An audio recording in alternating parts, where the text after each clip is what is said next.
Hello class 10th ICSE students. आज मैं start करने जा रहा हूँ आपकी first class of physics.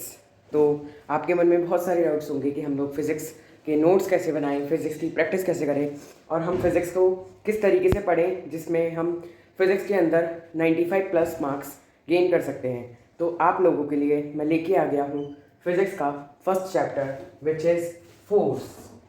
Force आपका फिज़िक्स का फर्स्ट चैप्टर है।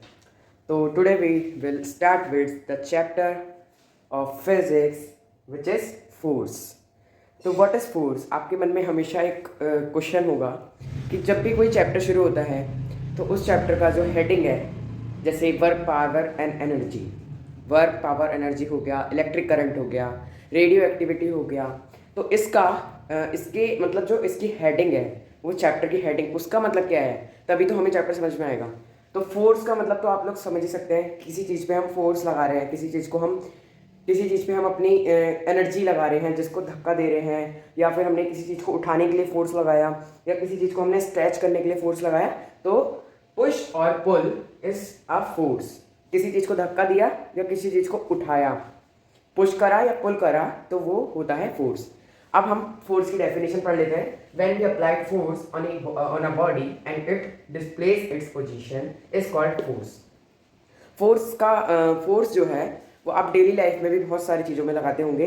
जैसे कि आपको कोई चेयर है, किधर आपको चेयर इस कोने से उस कोने पर पहुंचानी है, इस साइड से उस साइड पर पहुंचानी है, तो या फिर कोई बॉक्स है, तो ये रहा, ये मान लीजिए कोई चिंटू नाम का बंदा है, इसने इस बॉक्स पर अपना फोर्स लगाया, यहाँ पर इसने फोर्स लगाया और इसको इस पॉइंट पर यहाँ पर इसको रखना था, इस जगह पर इसको रखना था। तो अब इसको क्या करना होगा, अगर बॉक्स बहुत भारी है तो ये पुश करेगा, पुल तो कर नहीं सकता क्योंकि बॉक्स बहुत भारी है, तो ये क्या करेगा, पुश करेगा और किस डायरेक्शन में लगाएगा, is in the direction of displacement. जिधर उसको डिस्प्लेसमेंट करना है, जिधर उसको रखना है, जिधर इसको जगह चेंज करनी है उस बॉक्स की, उधर वो लगाएगा फोर्स उस डायरेक्शन में। अब इसने भाई यहाँ से फोर्स लगाना शुरू करा, चलता रहा, इसने इसकी जो फाइनल पोजीशन है यहाँ पर लाके इसको स्टॉप कर दिया। तो इस जगह पे फोर्स हमारा जीरो हो गया क्योंकि हम इसको कोई फोर्स नहीं लगा रहे। इस जगह पे फोर्स हमारा पॉजिटिव हो गया क्योंकि force is in the direction of displacement. Displacement की डायरेक्शन में आप फोर्स लगाया है, जिधर आपको डिस्प्लेसमेंट करनी है उधर आपने फोर्स लगा दिया है। इतनी बात आपको क्लियर है? क्या आपको इतनी बात क्लियर है? आप प्लीज़ कमेंट सेक्शन में लिख दीजिएगा कि भाई क्लियर हो गई है। तो ये जो है, यही फिनोमिना फोर्स का होता है। अगर मैंने ये बोतल है, इस बोतल को मैंने यहाँ रखी है, इसको मुझे उठा के इधर रख देनी है, तो ये फोर्स हो गया। फोर्स से उठाई ना ऐसे करके, इसके अंदर पानी है, इसके अंदर वाटर है, तो मैंने इसको फोर्स लगा के उठाया।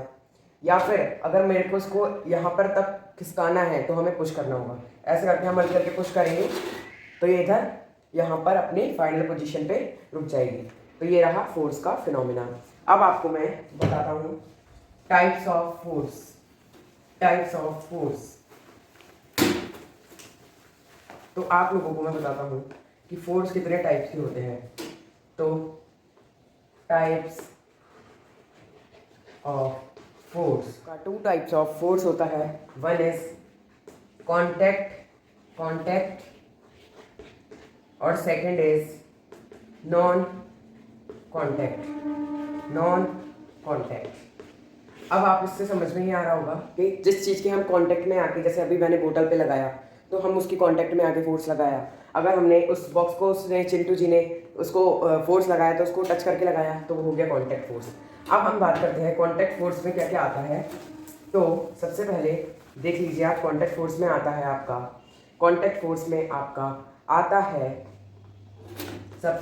सबसे पहले जो आपका आता है वो है फ्रिक्शनल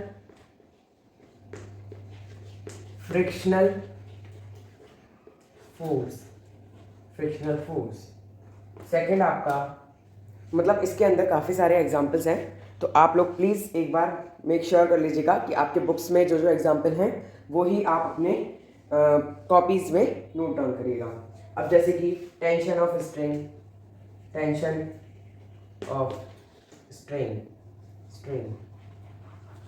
स्ट्रिंग मीन्स, अगर हमने इस पॉइंट पर, ये मान लो स्ट्रिंग है, ये रही स्ट्रिंग, और अगर हमने इसको स्ट्रेच करा, इतना स्ट्रेच कर दिया तो यहाँ पे जो टेंशन क्रिएट होगी वो भी कॉन्टैक्ट फोर्स है। अब हम लोग बात कर लेते हैं नॉन कॉन्टैक्ट फोर्स। अब हम लोग बात कर लेते हैं नॉन कॉन्टैक्ट फोर्स। तो आप लोगों को मैं नॉन कॉन्टैक्ट फोर्स के बारे में बताता हूँ। नॉन कॉन्टैक्ट, ठीक है। नॉन कॉन्टैक्ट क्या होता है? जैसे कि ग्रेविटेशनल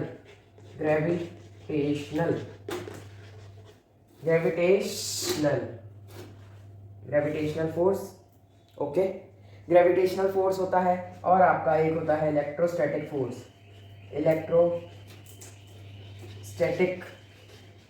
ठीक है। एक होता है ग्रेविटेशनल और एक होता है इलेक्ट्रोस्टैटिक। अब ग्रेविटेशनल कैसे? आप लोगों के दिमाग में आया होगा कि ग्रेविटेशनल फोर्स कैसे हो गया, जबकि ग्रेविटी तो हम लोग अभी हम लोग अर्थ पर खड़े हो रहे हैं, तो वो ग्रेविटी की वजह से, तो इट मीन्स कि ग्रेविटी हमको टच कर पा रही है या हम ग्रेविटी को फील कर पा रहे हैं। तो ऐसा नहीं है। जो ग्रेविटी है वो नॉन कॉन्टैक्ट फोर्स में आती है। ग्रेविटेशनल फोर्स और इलेक्ट्रोस्टैटिक फोर्स आपको पता ही है, जो फोर्स ऑफ अट्रैक्शन होता है, इलेक्ट्रोस्टैटिक फोर्स जो जनरेट होता है, उसको भी हम नॉन कॉन्टैक्ट फोर्स कहते हैं। एम आई राइट? आपको समझ में आ गया होगा। तो प्लीज़ एक बार कमेंट सेक्शन में #CC भी कर दीजिएगा, क्रिस्टल क्लियर, या फिर पूरा लिख दीजिएगा क्रिस्टल क्लियर। और अगर आपको किसी भी पॉइंट में दिक्कत है तो आप प्लीज़ मेरे कम्युनिटी सेक्शन में एक बार कमेंट सेक्शन में या फिर कम्युनिटी सेक्शन में लिख दीजिएगा कि इस पॉइंट में आपको डाउट हुआ है। अब हम आगे चलते हैं। हमने नॉन कॉन्टैक्ट फोर्स और कॉन्टैक्ट फोर्स पढ़ लिया है। अब जो हमारा नेक्स्ट टॉपिक है वो होने वाला है हमारा यूनिट्स ऑफ फोर्स। क्या होने वाला है हमारा? Units of force. आप लोगों को पता ही है कि फोर्स की यूनिट क्या होती है।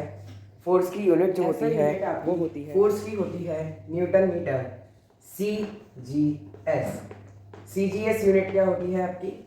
CGS यूनिट आप प्लीज़ कमेंट सेक्शन में लिख दीजिएगा, मैं आपको बताता हूँ। CGS यूनिट आपकी होती है डाइन, और इसका रिलेशन क्या है? 1 newton metre is equals to 10⁵ dyne. 1 newton is equals to, या फिर newton metre is equals to 10⁵ dyne. ये होता है। ये कैसे आया आप लोगों को मैं अभी बताता हूँ कैसे आया, ठीक है। इतना आपको समझ में आया? प्लीज़ मेरे को बताते रहिएगा कि आपको समझ में आया या नहीं आया।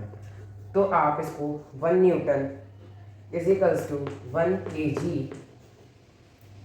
इंटू 1 मीटर पर सेकेंड लिख सकते हैं। बिल्कुल लिख सकते हैं। अब आप इसको इक्वल्स टू में 1000 ग्राम, क्योंकि 1 किलोग्राम इज इक्वल्स टू 1000 ग्राम होता है। तो आप लोग इसको, आपको क्लियर नहीं हो रहा होगा तो मैं ठीक से लिख देता हूँ। 1000 ग्राम इंटू 1 मीटर पर सेकंड में कितने सेंटीमीटर, मीटर में कितने सेंटीमीटर होते हैं? 100 लिख देंगे आप, क्या? सेंटीमीटर। अब हम लोगों को ये पता है कि जो ये ग्राम सेंटीमीटर जो होता है हम उसको डाइन भी कहते हैं। क्या कहते हैं? डाइन भी कहते हैं। और ये 1 2 3 4 5 100 कितने हैं? 5 हैं, तो हम लोग लिख देंगे 10⁵ dyne 1 newton is equals to 10⁵ dyne. ये आपका इससे प्रूव हो चुका है कि आपका 1 न्यूटन 10⁵ डाइन होता है। आई थिंक आपको समझ में आया हो। तो चलिए अपने नेक्स्ट टॉपिक पे हम लोग चलते हैं। तो आप लोग को पता ही होगा कि क्या क्या यूनिट्स ऑफ फोर्स हैं जो मैंने अभी आपको बताया। प्लीज़ आप अपने नोट्स में ज़रूर से नोट डाउन कर लीजिएगा। अब हम लोग बात करते हैं मूवमेंट ऑफ फोर्स। सबसे ज़्यादा क्वेश्चन आता है what is movement of force क्या होता है?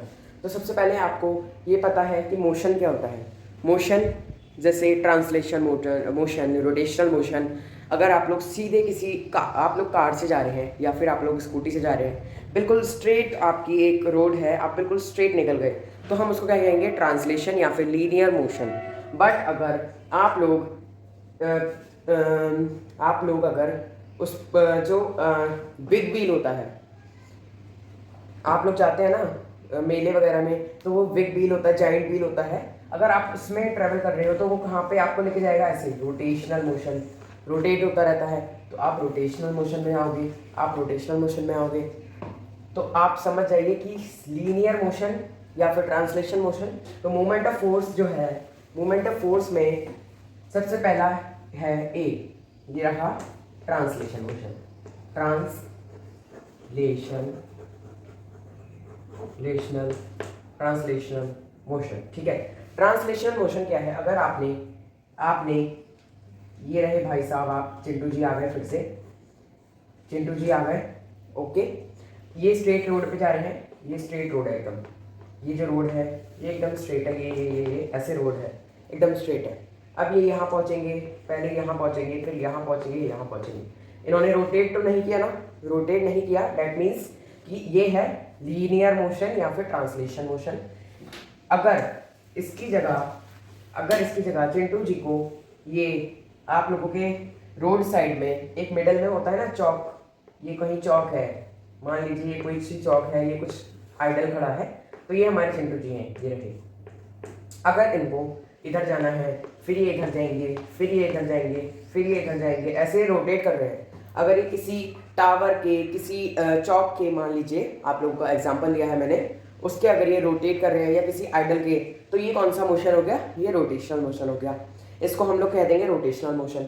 अब जो हमारा ट्रांसलेशनल मोशन है, ट्रांसलेशन मोशन में हम लोग यही पढ़ते हैं बस कि ये स्ट्रेट पाथ में अगर कोई ऑब्जेक्ट या बॉडी जा रही है तो उसको हम कहते हैं ट्रांसलेशन मोशन। रोटेशनल मोशन आप समझ ही चुके हैं, अगर कोई बॉडी सर्कुलर पाथ में घूम रही है तो वो कौन सा हो गया?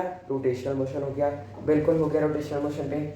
अब ये जो है मूवमेंट ऑफ फोर्स को हम इससे डिनोट करते हैं, मूवमेंट ऑफ फोर्स को हम डिनोट करते हैं इससे। आप लोग याद रखना, क्वेश्चंस में बहुत पूछता है मूवमेंट ऑफ फोर्स, तो ये रहा इसका movement of force into same. अगर रोटेशनल मोशन है तो रेडियस हो गया, अगर ट्रांसलेशनल मोशन है तो डिस्टेंस हो गया, बात खत्म। दिस इज अ फिनोमिना और formula for find the movement of force, that is the movement of force and that is force, this is displacement.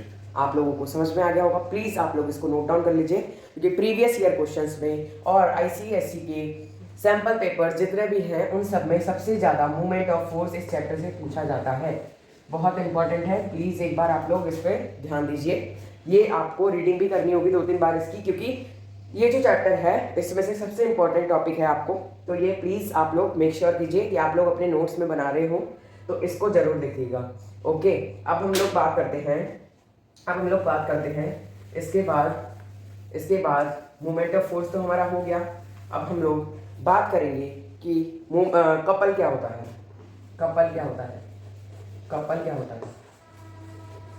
तो कपल आप लोगों के लिए मैंने शॉर्ट लैंग्वेज में बनाया है, तो मैं आप लोगों को दिखाना चाहता हूँ। 1 सेकेंड रुक जाइए प्लीज़। आप लोग देख सकते हैं, ये रहा कपल। ये वो वाला कपल नहीं है जो आप लोग समझ रहे हैं, ये आपका फिजिक्स का कपल है। ओके, ये आपका फिजिक्स का कपल है। तो देखिए कपल क्या होता है? 2 equal anti parallel forces acting on a body at some distance. 2 forces equal but anti parallel, एक क्लॉकवाइज होगा तो एक एंटी क्लॉकवाइज होगा, तो वो एंटी पैरेलल कहते हैं हम उसको। अगर वो किसी बॉडी पर लग रहे हैं, क्लॉक ऐसे घुमाए। कपल क्या होता है आप लोगों को मैं इजी लैंग्वेज में बता देता हूँ। कपल फिजिक्स का अलग होता है, ये याद रखना, आप लोग जो समझ रहे हैं वो नहीं है। कपल क्या होता है? 2 equal anti parallel forces acting on a body at some distance. 2 equal but anti parallel मतलब ये एक दूसरी डायरेक्शन में लग रहा है, एक ऊपर लग रहा है तो एक उसके अपोजिट नीचे लग रहा है, तो ये रहा कपल को बस इतने से आप समझ सकते हैं इस डायग्राम से कि क्या कपल होता है। 2 इक्वल, ये दोनों ही फोर्स, अगर ये 10 न्यूटन का है तो ये भी 10 न्यूटन का है, क्योंकि इसने बोला है इक्वल। अगर ये 80 न्यूटन का होता तो ये भी 80 का होता, ये 20 का होता वो भी 20 का, तो इक्वल ही रहने चाहिए, तभी कपल होता है। 2 इक्वल एंटी पैरेलल, ये एंटी पैरेलल हो गया, forces acting on a body at some distance. यहाँ से हम लोग फोर्स लगा रहे हैं इस डिस्टेंस से और ये बॉडी रोटेट करेगी, तो ये क्या हो गया? कपल हो गया हमारा। ये क्या हो गया? कपल हो गया हमारा। आप लोगों को समझ में आ गया? एक बार मेरे को कमेंट सेक्शन में लिख दीजिएगा कि समझ में आ गया। #CC लिख दीजिएगा, या फिर जो भी आपका मन हो वो एक बार मेरे को फीडबैक जरूर देना कि आप लोगों को समझ में आया कि नहीं आया। उसके बाद आपका आता है equilibrium, equilibrium, equilibrium. Okay, equilibrium क्या है? किसी भी चीज पे, किसी भी बॉडी पे हमने बहुत सारे फोर्स लगाए, बट उस बॉडी को किसी भी प्रकार का कुछ भी नहीं हुआ। मतलब अगर हमने किसी भी बड़े से, हम लोग, ये वॉल है, इस वॉल को हम लोग पुश करेंगे, इस पे कुछ नहीं होगा। दैट मीन्स कि ये इक्विलिब्रियम में है, क्योंकि ये ना हिल सकती। अगर हाँ कच्ची दीवार हो या फिर टेम्परेरी वॉल हो तो वो हिल सकती है, बट ये जो वॉल है इसको हम लोग हिला नहीं सकते, तो दैट मीन्स ये इक्विलिब्रियम में है। तो इक्विलिब्रियम क्या होता है? Equilibrium when a large number of forces acting on a body but there is no displacement in the body, so this is called equilibrium. अब इक्विलिब्रियम टू टाइप्स के होते हैं, आपको पता ही होगा, आपने पढ़े ही होंगे, स्टैटिक और डायनेमिक। स्टैटिक इक्विलिब्रियम और डायनेमिक इक्विलिब्रियम। अब आपका ये बात आती है, स्टैटिक इक्विलिब्रियम क्या होता है? आप लोग पहले एक बार देख लीजिए इक्विलिब्रियम ध्यान से। अब मैं आपको बताता हूँ स्टैटिक इक्विलिब्रियम क्या होता है। तो when a body remains in the state of rest under same condition, आपको मैं इसकी डेफिनेशन भी दिखा देता हूँ एक बार, ये देख लीजिए आप बुक में अपनी, ये रहा इक्विलिब्रियम। आई होप आपको विजिबल हो, ये देख लीजिए आप, ये रहा स्टैटिक इक्विलिब्रियम। तो इसमें क्या बोला है? When a body remains in the state of rest under the application of many forces, the state of force is called static equilibrium. Static equilibrium क्या है? अगर कोई बॉडी को हमने, मतलब जो बॉडी है हमने फोर्स लगाया और वो रेस्ट में ही रही, वो रेस्ट में ही थी और वो रेस्ट में ही रही, तो हम उसको स्टैटिक इक्विलिब्रियम कह देंगे। वेयर जो डायनेमिक इक्विलिब्रियम है, when a body is remains in the motion translatory या रोटेटरी, अभी आपको बताया, या तो वो गोल गोल घूम रहा हो या वो स्ट्रेट जा रहा हो, under the application of force the body is said to be in dynamic equilibrium. अगर आपने, इसका डायरेक्ट मीनिंग सीधा सा मीनिंग है, अगर आपने इस चलती हुई बॉल पर फोर्स लगाया तो ये रोटेट होके सामने तक जाएगी। तो ये इसका क्या करा इसने? रोटेशन इसका एक कांस्टेंट रहा, इसका रोटेशन फोर्स लगाने पर भी कांस्टेंट रहा। ये सीधी भी जाती रही तो इट मीन्स कि ये लीनियर मोशन भी कर रही है, क्योंकि रोल होके ये सीधी जा रही है, तो ट्रांसलेशन मोशन भी कर रही है, और ये रोटेट हो रही है तो ये रोटेशनल मोशन भी कर रही है। तो दिस इज डायनेमिक इक्विलिब्रियम। अगर आपने फोर्स लगाया और वो बॉडी या तो रोटेशन में या फिर ट्रांसलेशन मोशन में रिमेन सेम रही, तो कांस्टेंट पर अपने रोटेट होती रही या फिर स्ट्रेट जाती रही, तो उसको हम कहेंगे डायनेमिक इक्विलिब्रियम। आई होप आपको समझ में आ गया हो। अब हम हमारा नेक्स्ट टॉपिक जो है उसकी तरफ बढ़ते हैं। हम उसकी तरफ बढ़ते हैं। इक्विलिब्रियम आपको समझ में आ गया है। अब हमारा जो चैप्टर है वो हमारा चैप्टर आ गया है centre of gravity. Centre of gravity क्या होता है? सेंटर ऑफ ग्रेविटी क्या होता है आप लोगों को मैं बताना चाहता हूँ। सबसे पहले मैं आपको एक फिगर दिखाता हूँ, उस फिगर से आपको अच्छे से समझ में आएगा। तो आप लोग देख लीजिए, ये फिगर देख लीजिए, और आप सेंटर ऑफ ग्रेविटी की ये पॉइंट्स देख लीजिए। ये मैं आपको नोट्स के साथ भेज दूंगा कि किस चीज़ की सेंटर ऑफ ग्रेविटी किधर होती है, तो प्लीज़ एक बार ये देख लीजिएगा। ये देख लीजिए आप, सेंटर ऑफ ग्रेविटी, ठीक है। सेंटर ऑफ ग्रेविटी क्या होता है? सेंटर ऑफ ग्रेविटी क्या होता है? अगर आपने एक बॉडी है, जैसे ये ट्राइंगुलर लैमिना ले लो आप, इसके मीडियंस के इंटरसेक्शन पॉइंट जहाँ पर बीच में मिडिल में इसका मीडियन का इंटरसेक्शन होगा, वो आपका सेंटर ऑफ ग्रेविटी होगा। तो centre of gravity is the point where the all weight or all weight of all forces of the body act on a same mass, so this is called the center of gravity। अगर उस body का, इस body का इस जगह से हम लोग इसको हैंग कर दें तो इसका सारा वेट किधर होगा? इस बॉडी पर, इसकी सारी टेंशन इधर होगी, तो ये क्या होगा? सेंटर ऑफ ग्रेविटी हो जाएगा। सेंटर ऑफ ग्रेविटी आपको मैं बताता हूँ कि ट्रायंगुलर लैमिना का होता है at the point of intersection. Hollow sphere जो होता है, हॉलो स्फीयर जो होता है उसका सेंटर ऑफ उसका आपको मैं दिखा देता हूँ, देखिए ड्रॉ करके आपको अच्छे से समझ में आ जाएगा। स्फीयर आपको पता ही है, हॉलो स्फीयर का, हॉलो स्फीयर का सेंटर में होता है, सेंटर ऑफ स्फीयर में होता है, ठीक है, सेंटर ऑफ स्फीयर में होता है। सर्किल का आपको पता ही है, मिडिल में होता है, जहाँ पे उसकी रेडियस, सारी जगह की रेडियस उसकी पॉइंट एक जगह पे मिडिल होता है ना सर्किल का, तो आपका वही आपका सेंटर ऑफ ग्रेविटी हो गया। डिस्क जो होती है उसका भी वही होता है। सिलेंडर, सिलेंडर ये रहा आपका, ये रहा आपका सिलेंडर, अभी हम लोग उसमें भी पढ़ेंगे मेंसुरेशन में सिलेंडर। तो ये आपका रेडियस है यहाँ से, और यहाँ से लेके आपकी हाइट है, तो इस पॉइंट की इस पॉइंट पर होता है, रेडियस से लेके इस हाइट तक होता है आपका centre of gravity, centre of gravity, ठीक। अब ये सेंटर ऑफ ग्रेविटी वाला आपका पार्ट फिनिश हो चुका है। इसके नोट्स मैं आपको भेज दूंगा, कहाँ पर, कम्युनिटी सेक्शन में, कम्युनिटी सेक्शन में इसके नोट्स आ जाएंगे। अब मैं आपको बताता हूँ क्या सेंट्रीपिटल फोर्स और सेंट्रीफ्यूगल फोर्स क्या होता है, सेंट्रीपिटल फोर्स और सेंट्रीफ्यूगल फोर्स क्या होता है। तो हम लोग बात कर रहे हैं हमारे लास्ट टॉपिक की, सेंट्रीपिटल फोर्स, सेंट्रीपिटल फोर्स, और दूसरे नंबर पे है सेंट्रीफ्यूगल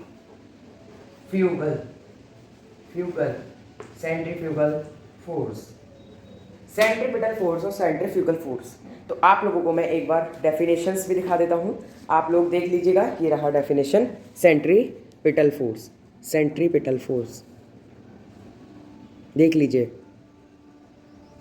आपको मैं रीडिंग करके दिखा देता हूँ।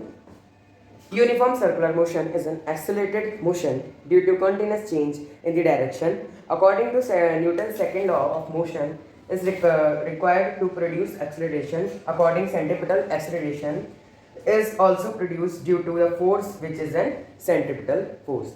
सेंट्रीपिटल फोर्स ऐसा फोर्स है जो जिसके वजह से सेंट्रीपिटल एक्सेलरेशन होता है, सेंट्रीपिटल एक्सेलरेशन होता है किसके वजह से। अब जैसे कि ये रहा आपका एक बॉल, मान लीजिए आप, ये इसका मिडिल है, यहाँ से फोर्स लगेगा तो ऊपर जाएगा, यहाँ से फोर्स लगेगा तो इधर आएगा, यहाँ से फोर्स लगेगा ये नीचे जाएगा, यहाँ से फोर्स लगा ये इधर जाएगा, तो ये रोटेट होता रहेगा ऐसे। तो ये यूनिफॉर्मली सेंट्रीपिटल फोर्स है, ओके। तो ये सेंट्रीपिटल फोर्स हो गया आपका। अब मैं आपको दिखा देता हूँ सेंट्रीफ्यूगल फोर्स क्या होता है। अब आप इन्हीं पॉइंट्स को ऐसे करके ज्वाइन कर लीजिए, ऐसे करके कर लीजिए, ऐसे करके कर लीजिए, तो ये आपका क्या बनेगा, इसका रिलेशन क्या होता है, इसका रिलेशन क्या होता है मैं दिखा देता हूँ आपको। Acceleration is equals to v square upon r, v square upon r, r means radius, v means इसकी स्पीड, ओके। अब हमारा सेंट्रीपिटल फोर्स हो चुका है। अब मैं आपको बताता हूँ कि सेंट्रीफ्यूगल फोर्स क्या होता है, सेंट्रीफ्यूगल फोर्स क्या होता है। सेंट्रीफ्यूगल फोर्स की डेफिनेशन मैं आपको एक बार दिखा देता हूँ। तो ये हमारा सेंट्रीफ्यूगल फोर्स है, देख लीजिए। सेंट्रीफ्यूगल फोर्स क्या होता है, फ्रिक्शनल और residue force which acts on a body away from the centre of a circular parts it's called centrifugal force. अगर ये एक सर्किल है या एक बॉल है, ये इसका सेंटर है, तो उसने बोला है जो अवे फ्रॉम द सेंटर लगे। मान लीजिए ये सर्किल है, तो सेंट्रीपिटल फोर्स आपका इस जगह पे लगेगा, अवे फ्रॉम द सेंटर। ये सेंटर है ना, ये देखिए रेडियस जा रही है इक्वल, ये रहा। तो अगर सेंट्रीफ्यूगल फोर्स लगेगा तो वो इससे लगेगा, इससे लग सकता है, यहाँ से लग सकता है। तो ये आपका फिनोमेना हो गया किसका, centrifugal force, centrifugal force. I hope आपको चैप्टर अच्छे से समझ में आ गया हो। थैंक यू, मैं आपसे मिलता रहूँगा इस चैप्टर इसके नेक्स्ट चैप्टर में, जो कि है वर्क, पावर एंड एनर्जी। तो आप सब लोगों के लिए थैंक यू। मेक योर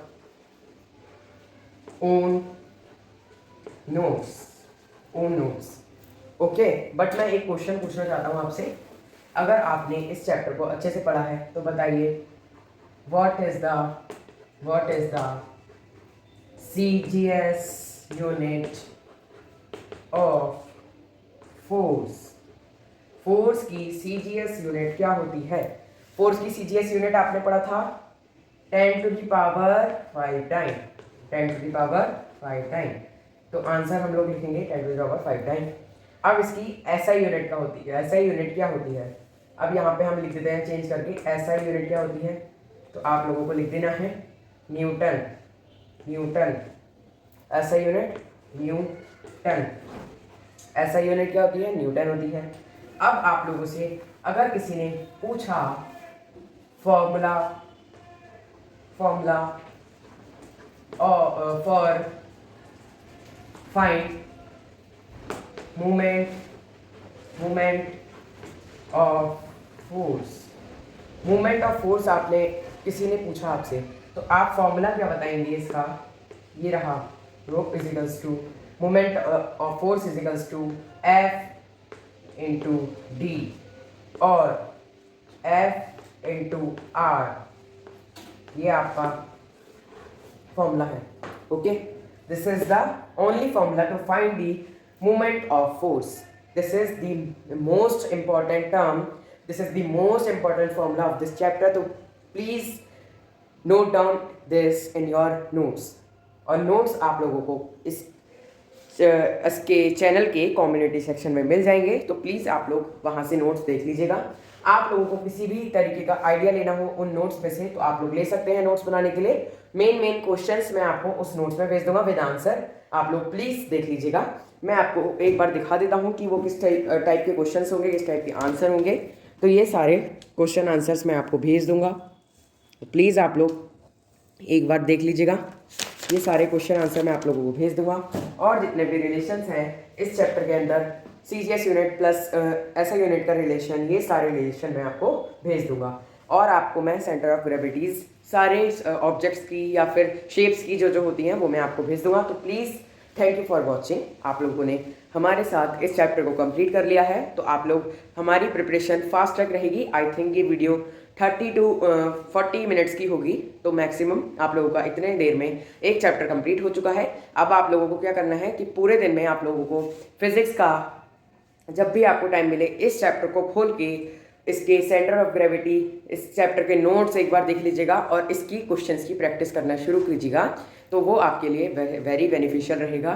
क्योंकि आप लोगों का जो बोर्ड्स का सिलेबस है वो ICSE का थोड़ा अब्रॉड है, तो आप लोगों को कंप्लीट करना है टिल नवंबर तक हमारा सारा सिलेबस कंप्लीट हो जाना चाहिए। उसके बाद हम लोगों को और अपनी प्रिपरेशन करनी है। और प्लीज़ जो बच्चे सोच रहे हैं हम लोग बाद में पढ़ना शुरू करेंगे, तो प्लीज़ आप लोग पहले ही पढ़ना स्टार्ट कर दीजिए। क्योंकि आप लोगों ने अगर टाइम वेस्ट कर दिया या आप लोगों ने सोचा हम बोर्ड्स के टाइम पे पढ़ेंगे, तो वहाँ पर आप लोगों को साथ कोई भी नहीं दे पाएगा, कुछ भी नहीं हो सकता। तो उस टाइम पर भी वैसे मैं माइंड मैप सीरीज़ बनाता हूँ, जिससे कि अगर आपको कुछ भी नहीं आता तो उन माइंड मैप सीरीज़ से आपका 50% सिलेबस आपको हो जाएगा। बट इस अपने थिंकिंग में ना रहें कि हम लोग स्टार्टिंग से कुछ नहीं करेंगे, लास्ट में करेंगे। तो please stay tune till next video of physics और बायोलॉजी। मैंने आपकी बायोलॉजी की video first chapter cell division cell cycle पहले ही अपलोड कर दी है। तो हम लोग पहले साइंस कंप्लीट करेंगे, उसके बाद हम सोशल साइंस करेंगे। Thank you for watching, bye guys.